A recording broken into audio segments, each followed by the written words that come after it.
Jai Shri Swaminarayan friends, welcome to the virtual lecture series of Construction Technology. Today is lecture number 33. Okay, let's start our lecture with the note of previous lecture.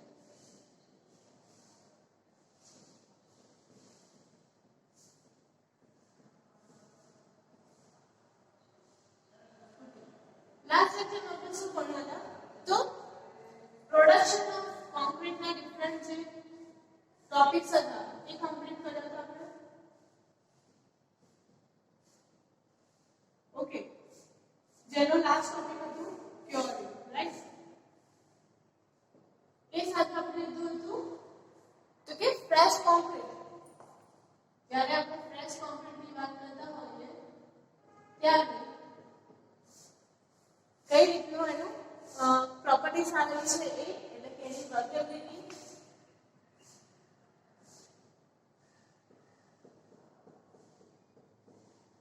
એ આપણે જોયું હતું. બરાબર? કે workability કોને કહેવાય? તેની જે different ability છે, બરાબર? જેમ કે સૌથી પહેલા તો શું આવે? મિક્સેબિલિટી.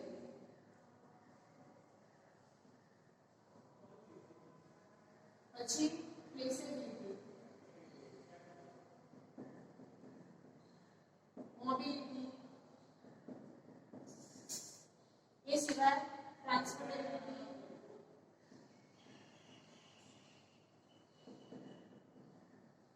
બરાબર? એ સિવાય હજુ બી ઘણા આવે છે એ આપણે જોયા હતા કે એની જેટલી પણ એબિલિટી છે એ એનામાં શું થવી જોઈએ? ઇન્ક્લુડ થતી હોવી જોઈએ. બરાબર? તો એ વર્કેબિલિટી થઈ એની જ્યારે કોન્ક્રીટને આપણે પ્રોપરલી અરેન્જ કરી શકતા હોઈએ અને હેન્ડલ કરી શકતા હોઈએ ત્યારે. આજના લેક્ચરનો આપણો ટોપિક છે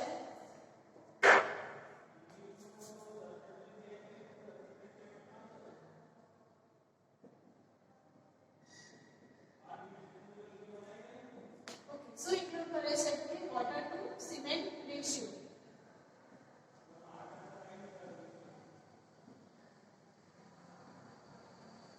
How water to cement ratio can be conducted.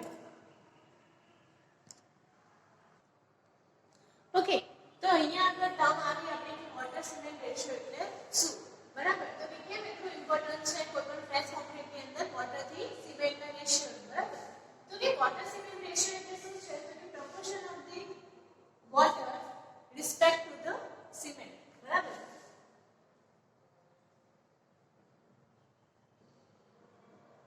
water cement ratio, proportion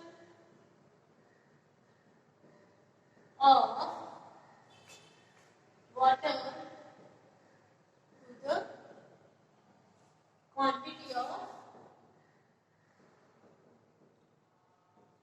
cement. બરાબર? ઓકે, તો અહીંયા પણ આપણે વાપર્યું કે પ્રોપોર્શન કેટ આપણે વોટર સિમેન્ટ રેશિયો કેટ આપણે ચૂઝ કર્યું છે જેને આપણે WC પણ કહીએ છીએ. તો કે volume of water to the volume of cement. Volume of water to the volume of cement.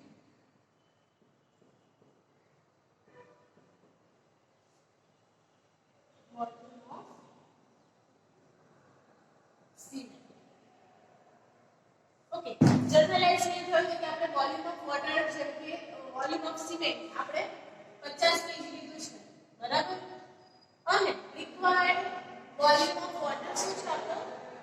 તો કે 0.38% જેટલું છે. બરાબર? તો આ જે આપણને 0.38% બતાવે છે શું છે? તો કે વોટર સિમેન્ટનો રેશિયો. બરાબર? એટલે કે આપણે વોટર જ્યારે સિમેન્ટના પ્રોપોર્શનમાં લેતા હોય તો ઓલવેઝ કેવું હોવું જોઈએ? લો હોવું જોઈએ. બરાબર? જેમ કે વોટરની ક્વોન્ટિટી સિમેન્ટ કરતા ઓછી હોય છે. એટલા માટે આપણને જે પણ ક્વોન્ટિટી મળશે કેટલી મળશે? લેસ ધેન 1 મળશે. બરાબર? એટલે ઇક્વલ ટુ 1 હોય તો શું થશે? કે સિમેન્ટ અને વોટરની ક્વોન્ટિટી સેમ નહીં. બરાબર? તો વોટર સિમેન્ટ રેશિયો આપણે શું થઈ જાય? 1. અને ક્યારે આપણે એટલી વધારે ક્વોન્ટિટીમાં વોટર લેતા નથી. બીકોઝ કે એનાથી શું થશે કે આપણું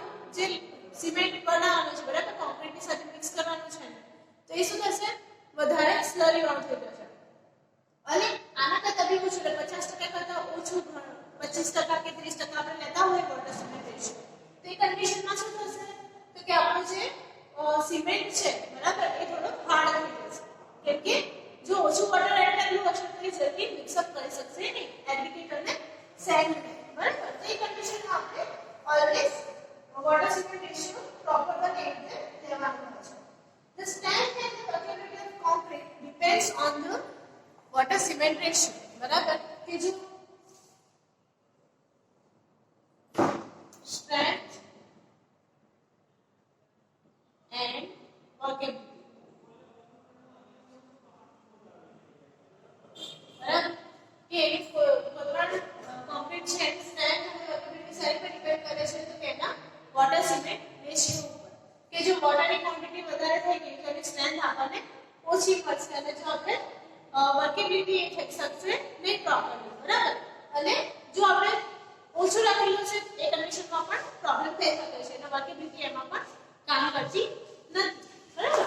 એટલા માટે પ્રોપરલી આપણે વોટર સિમેન્ટ રેશિયો હોય એ હોવું જોઈએ, બરાબર. અમાઉન્ટ ઓફ લેસ વોટર આપણે કરતા હોય તો એનું હીટ ઓફ હાઇડ્રેશન જે આપણે થવું જોઈએ, heat of hydration,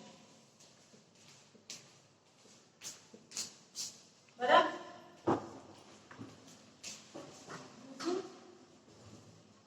less amount of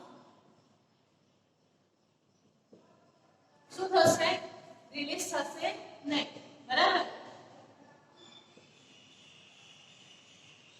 properly એનું રિલીઝ થતું હશે નહીં, હીટ ઓફ હાઇડ્રેશન પ્રોસેસ એની કેવી થઈ જશે એકદમ સ્લો થતી હશે, બરાબર. જે એની સ્ટ્રેન્થમાં શું કરે છે ઘટાડો કરે છે, રિડક્શન કરે છે અને અમાઉન્ટ ઓફ વોટર આપણે એની અંદર વધારે લેતા હોઈએ તો કે 0.38% તો આપણે કહી શકીએ 38% કરતા આપણે વધારે લેતા હોઈએ તો એ કન્ડિશનમાં એમાં શું થશે તો કે when water added more quantity, બરાબર, about 38%, તો શું થશે તો કે એનામાં મોલારિટી એટલે કે કેપિલારિટી આવી જશે, બરાબર. કેપિલારિટી એટલે કે અંદર પરપોળો થવાના સ્ટાર્ટ થઈ જશે, કે એર વધારે આવી જશે, બરાબર. અને એના લીધે એનું જે આપણે કોમ્પેક્શન કરવાનું હોય પ્રોપર થશે નહીં, એટલા માટે વોટર સિમેન્ટ રેશિયો એ વધારે ઇમ્પોર્ટન્ટ ફેક્ટર તરીકે વર્ક કરે છે. હવે અહીંયા શું કહેવા માંગે છે બીજું તો કે જ્યારે આપણે ફૂલ્લી કોમ્પેક્ટેડ અને ઓછું કોમ્પેક્ટેડ વસ્તુ લેતા હોઈએ કોન્ક્રીટ, બરાબર, તો એની સ્ટ્રેન્થ છે એ ઇન્વર્સલી પ્રોપોર્શનલ ટુ WC છે. અહીંયા બીજી ટર્મ્સ લઈએ આપણે વોટર સિમેન્ટ રેશિયો ની અંદર તો કે જ્યારે ફૂલ્લી કોમ્પેક્ટેડ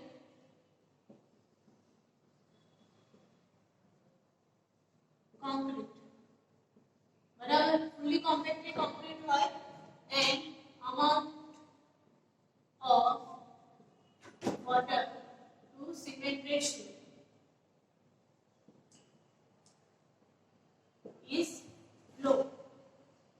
એટલે પ્રોપરલી આપણે કોમ્પેક્ટ કરેલું હશે અને amount of water to cement ratio પણ પ્રોપર હશે તો એ કન્ડિશનમાં શું થાય છે તો કે એને પ્રોપરલી શું મળે છે સેન્ડ મળે છે.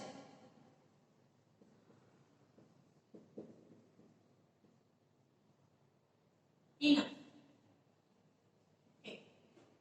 કઈ આના માટે કેરેક્ટરિસ્ટિક જોઈએ તો કે પહેલું તો ફૂલ્લી કોમ્પેક્ટેડ હોવું જોઈએ, બરાબર. એટલે જેટલું કોમ્પેક્શન જેટલા નંબર ઓફ લોસ જોઈએ છે એ મળી રહેવા જોઈએ કોન્ક્રીટ. અને બીજું શું છે તો કે વોટર થી સિમેન્ટ નો રેશિયો કેવો હોવો જોઈએ તો કે લેસ ધેન 38% ના તો 38% જેટલો હોવો જોઈએ. તો એ કન્ડિશનમાં સ્ટ્રેન્થ કેવી મળશે આપણને ઇનફ મળશે કે જેટલી સ્ટ્રેન્થ જોઈએ છે એટલી મળે છે. પણ જ્યારે આપણે least compacted hશે and WC ratio વધારે હશે તો એ કન્ડિશનમાં strength will be law.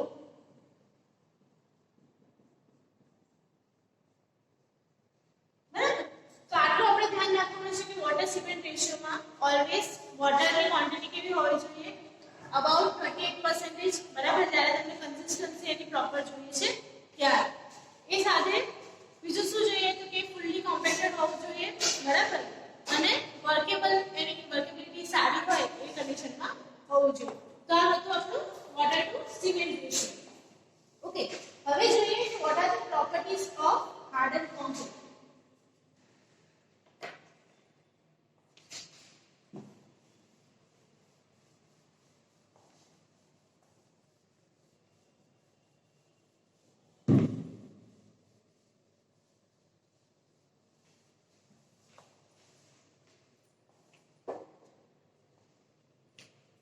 Properties of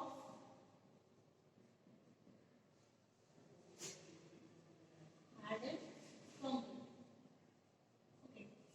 Properties of fresh concrete કઈ કઈ હતી તો કે વર્કેબિલિટી અને વોટર સિમેન્ટ રેશિયો. હવે જ્યારે હાર્ડન સ્ટેટમાં પહોંચી ગયું છે બરાબર, તો ત્યાં આગળ આપણે શું આ બધું જ્યારે વ્યવસ્થિત કરેલું હશે અને ફ્રેશ કોન્ક્રીટના પ્રોપોર્શન્સમાં. બરાબર? તો આપણે હાર્ડન જે કોન્ક્રીટ છે એમાં બહુ આપણે વધારે કેરિંગ કરવાની જરૂર પડતી નથી, એની જાતે જ સ્ટ્રેન્થ ગેઇન કરી લે છે. બરાબર?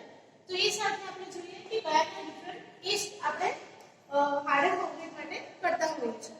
બરાબર? ટેસ્ટ ફોર હાર્ડન કોન્ક્રીટ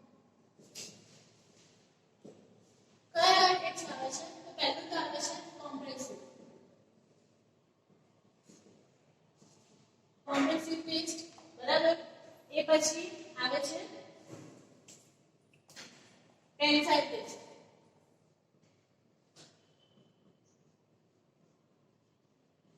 બરાબર? કે કોન્ક્રીટ ને કોમ્પ્રેશનને કઈ રીતે વર્ક કરે છે અને ટેન્શનને કઈ રીતે વર્ક કરે છે. અને બીજું આવે છે એ છે બોન્ડ સ્ટ્રેન્થ ટેસ્ટ.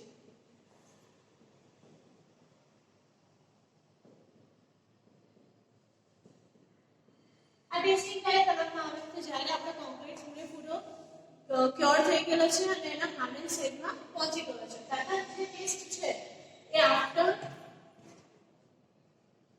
7, 14 અને 28 ડેઝ. બરાબર? હવે શું કરીશું આપણે તો કે જે ટેસ્ટિંગ આપણે કરાવીએ છીએ શેના માટે કરાવવા પડે તો કે આપણો જે ક્યુબ હશે, બરાબર,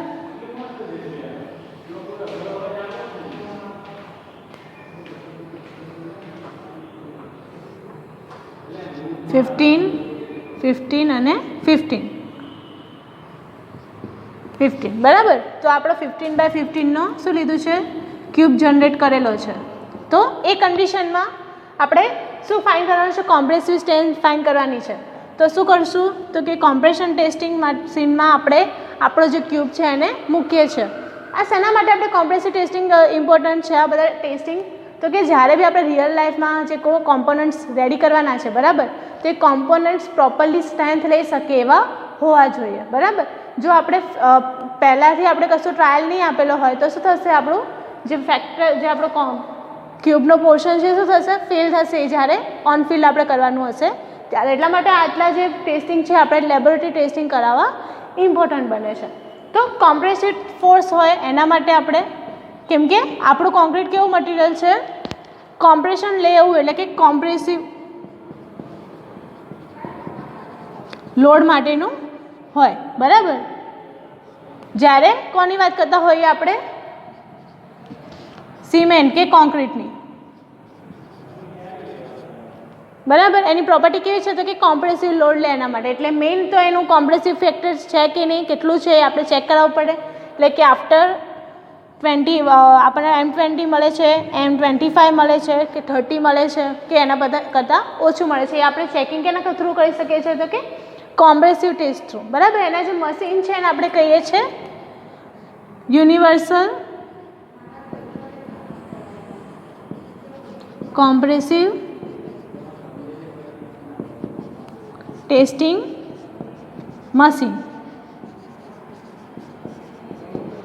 બરાબર? હવે વારો આવે છે ટેન્સાઇલ સ્ટ્રેન્થ. ટેન્સાઇલ ટેસ્ટમાં કેવું કે કોન્ક્રીટ ટેન્સાઇલમાં ફેલ થઈ શકે છે તો વાંધો નથી, પણ એનું જે બોન્ડિંગ જોઈએ આપણને થોડું ઘણું પણ બોન્ડિંગ, બરાબર, એ શેના થ્રુ મળશે તો આપણને ટેન્સાઇલ ટેસ્ટ આપણે જે કરીશું એના થ્રુ. એટલે કે આના જે કોન્ક્રીટનો બ્લોક છે એને આપણે શું કરીએ છીએ, બહારની ડાયરેક્શનમાં ખેંચી શકે એવા ટેસ્ટિંગ એના પર કરાવીએ છીએ, બરાબર, કે એનામાં ખેંચાણ બળ કેટલું છે, આપણો જે ક્યુબ છે એ ખેંચીએ છીએ તો કેટલે સુધી એને રેઝિસ્ટ કરી શકે છે, બરાબર. તો એમાં જે બે ટેસ્ટ આવે છે એ છે સ્પ્લિટ સિલિન્ડર ટેસ્ટ અને modulus of rupture test. Okay,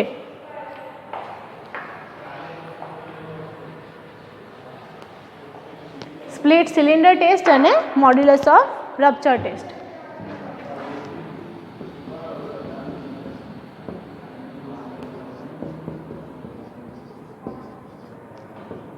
modulus of rupture test. Okay, આટલું થયું આપણું ટેન્સાઇલ ટેન્સિંગના બે.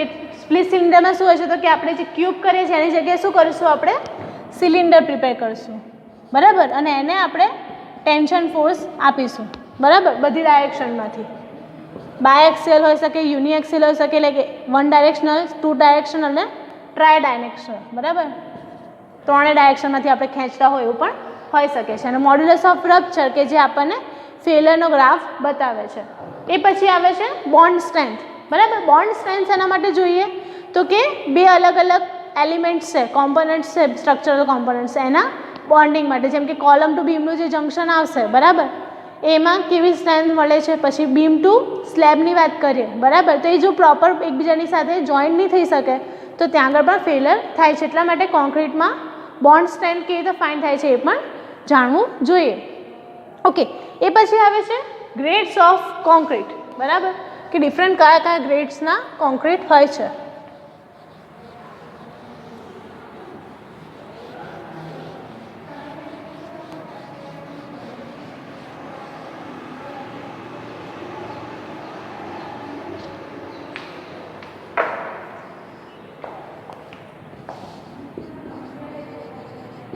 Grades of concrete. તો તમને ખ્યાલ જ હશે કે ગ્રેડ્સ ઓફ કોન્ક્રીટ કોના થ્રુ મળે છે આપણને,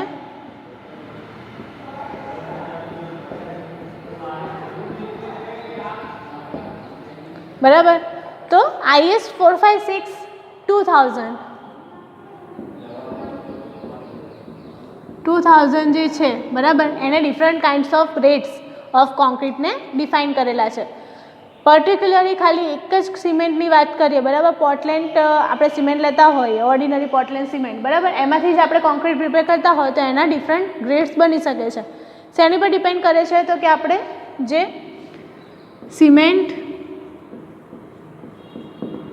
સેન્ડ અને કોર્સ એગ્રીગેટ, આ ત્રણનું આપણે શું પ્રપોર્શન લીધું છે એના પ્રમાણે જ આ grade of cements concrete ready થતા હોય છે, બરાબર. જેમ કે 1:2:3 હોઈ શકે, 1:2:4 હોઈ શકે, 1:3:5, બરાબર, 1:3:6, બરાબર. આ આપણે શું છે પ્રપોર્શન્સ છે સિમેન્ટ, સેન્ડ અને કોર્સ એગ્રીગેટના.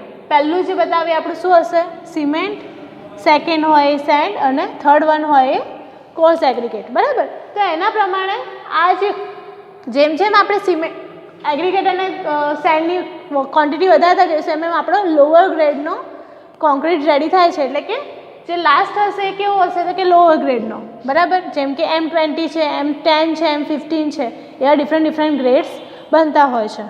તો ગ્રુપ વાઇઝ આપણે જોવા જઈએ તો કયા કયા ગ્રુપ્સ બને છે તો કે જ્યારે ઓર્ડિનરી કોન્ક્રીટની વાત કરીએ,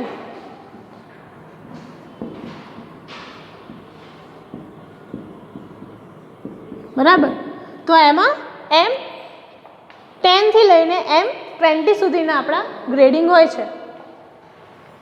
M10, M15 અને M20 જેને કહીએ છીએ આપણે ઓર્ડિનરી કોન્ક્રીટ, બરાબર. એ પછી આવે છે થોડાક એના કરતાં વધારે સારા, એટલે કે સ્ટાન્ડર્ડ કોન્ક્રીટ, જે M25 થી લઈને M60 સુધી હોય છે. Standard concrete M25, M30, M35, M40, M45, 50 અને M55 બરાબર. એટલે આટલા જેટલા પણ કોન્ક્રીટ હશે કેવા કહેવાય? 25 થી લઈને 55 સુધી આપણા સ્ટાન્ડર્ડ કોન્ક્રીટ છે. એના કરતાં લો ક્વોલિટીના હોય એટલે કે ઓર્ડિનરી કોન્ક્રીટ છે. સૌથી લો ક્વોલિટી હોય શેના માટે યુઝ થાય? તો કે ખાલી મોર્ટાર માટે, ફિલિંગ જ્યાં કરવાનું હોય ત્યાં આગળ યુઝ થાય છે. સ્ટ્રક્ચરલ કોમ્પોનન્ટમાં એટલે કે કોલમ કે બીમ બનાવવા માટે આપણે યુઝ કરતા નથી. કોલમ કે બીમ બનાવવા માટે યુઝ કરવા હોય તો M20 થી લઈને નીચે સુધી જેટલા પણ સારા ગ્રેડના હોય એટલા આપણે કોન્ક્રીટ યુઝ કરી શકીએ છીએ. એ સાથે હાઈ સ્ટ્રેન્થ કોન્ક્રીટની વાત કરીએ તો M60 થી લઈને M80 હાઈ સ્ટ્રેન્થ કોન્ક્રીટ જે આવે છે M60, M65, M70, 75 અને M80. હવે અહીંયા આગળ હાઈ સ્ટ્રેન્થ મળી ગઈ આપણને. હાઈ સ્ટ્રેન્થવાળા કોન્ક્રીટ ક્યાં યુઝ થતા હશે? તો કે જ્યારે આપણે ડેમ્સ, પિયર્સ બરાબર, બ્રિજીસના પિયર્સ બ્રિજ બનાવવાના હોય ત્યારે આપણે હાઈ સ્ટ્રેન્થ કોન્ક્રીટના યુઝ કરતા હોય છે. હવે અહીંયા આગળ ક્વેશ્ચન એ થાય કે વોટ ઇઝ M અને એની બાજુમાં જે આપણે ડિજિટ લખીએ છીએ એ શું છે? તો અહીંયા આગળ M સ્ટેન્ડ્સ ફોર મિક્સ. કઈ મિક્સ ડિઝાઇનનો આપણે યુઝ કરીએ છીએ બરાબર, એના માટેનું આપણો M છે. જેમ કે જે આપણે પ્રપોર્શન્સની વાત કરી મેં કે સિમેન્ટ, એગ્રીગેટ, ફાઇન અને કોર્સ બંને, તો એ કયા મિક્સનું કરીએ છીએ આપણે એટલા માટે M શું છે? મિક્સ બતાવે છે. અને જે ડિજિટ છે બરાબર, નંબર્સ જે છે આપણને શું બતાવે છે?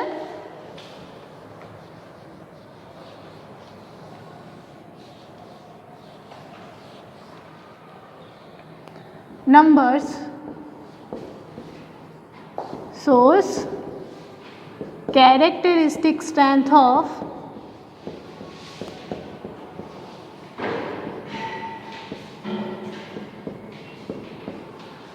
concrete